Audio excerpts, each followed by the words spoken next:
ఈ రాష్ట్రానికి ఎరువులు ఎంత అవసరం అంటే నేను చెప్పక్కర్లేదు. ఎందుకంటే కేసీఆర్ గారు ఓ రోజు రైతుల గురించి మాట్లాడుతూ ఒకటే మాట చెప్పాడు, ఈ దేశం ఈ రాష్ట్రంలో 24 లక్షల మెట్రిక్ టన్నుల ఎరువులు మనం వాడుతుంటాం. అందులో 12 లక్షల దుక్కి మందులు, 12 లక్షలు పైపాటు మందులు, ఈ యూరియా అంటే కొంచెం పైపాటు మందులు అంతా ఫ్రీగా ఇస్తా అన్నాడు. సరే అది పోయింది అనుకోండి, ఆ ఇష్యూ పోయింది. ఆ తర్వాత 5 మంది వచ్చింది, అది వేరే అంశం. నేను ఎందుకు చెప్తుంటే సంఖ్య మనకు ఫిక్స్డ్, మనకి ఎంత అవసరం అనేది మనకు తెలుసు. చెప్తున్నా గత 10 సంవత్సరాల నుంచి నేను ఈ రాష్ట్రంలో ఎరువులను ఎట్లా మనం పంపిణీ చేయగలుగుతాం అనే దాన్ని మానిటర్ చేసిన వాళ్ళలో నేను మొదటి వాడిని.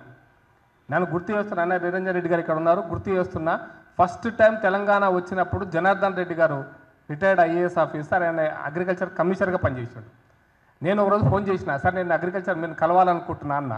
అంటే నేను 2 ఉన్నది, నాకు వాటర్ వర్క్స్ కూడా ఉంది, అగ్రికల్చర్ కూడా ఉంది, కాబట్టి నువ్వు అక్కడికి రా, నేను మాట్లాడుతా అన్నాడు. అంటే సార్ నేను కమిషనర్ ఆఫ్ అగ్రికల్చర్ను కలవాలనుకుంటున్నా అన్న. కమిషన్ ఆఫ్ అగ్రికల్చర్ నేను అక్కడ ఉంటానబ్బా అన్నాడు. కాదు సార్, నేను వాటర్ వర్క్స్ ఎండీని కాదు, నేను కమిషన్ ఆఫ్ అగ్రికల్చర్నే కలుస్తాను నేను, కాబట్టి నేను గుర్తుపెట్టుకోవడానికి బెదిరించిన. వచ్చినాడు పొద్దున్న 8:30కి రా బాబు, రాగలుగుతావు అన్నాడు. వస్తా 8:30 గత 7 గంటలకే వస్తాను, 8:30 9 గంటలకు ఆయన వచ్చినాడు.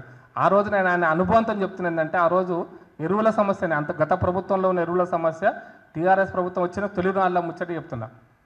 ఏమన్నాడంటే ఆ రోజున, నేను ప్రతిరోజు ఉదయం 1 గంట, అరగంట, గంట ఎక్కడి నుంచి ర్యాక్స్ రావాలా, ఎక్కడి నుంచి మనకు ఇంపోర్ట్ అయినటువంటిది కోటా అలాట్ చేసినారు, ఏ పోర్టుకు మనకు యొక్క ఇంపోర్టెడ్ మెటీరియల్ వస్తుంది, ఆ పోర్ట్ నుంచి హైదరాబాద్కు రావడానికి ఎన్ని ర్యాక్స్ కావాలి, రైల్వే వాళ్ళతోటి, లారీల వాళ్ళతోటి, ట్రాన్స్పోర్ట్ డిపార్ట్మెంట్ తోటి, ఆ పోర్టు యాజమాన్య అంటే అక్కడ పోర్టులో ఉన్నటువంటి వ్యవస్థతోటి అందరితో నేను రోజు, ప్లస్ కేంద్ర ప్రభుత్వంలో అగ్రికల్చర్ మినిస్ట్రీ తోటి ఇంతమందితో నేను గంటకు నేను మాట్లాడుతున్నా, రోజు మాట్లాడుతున్నా, వచ్చినట్టుగా నేను డిస్ట్రిబ్యూట్ చేస్తున్నా, ఎరువుల కొరత రానివ్వను అన్నాడు. నేను అనుభవంతో చెప్తున్నా. 10 సంవత్సరాల క్రితం ఇది జరిగింది. జనార్దన్ రెడ్డి గారు అప్పుడు కమిషనర్ ఆఫ్ అగ్రికల్చర్ ఉన్నప్పుడు.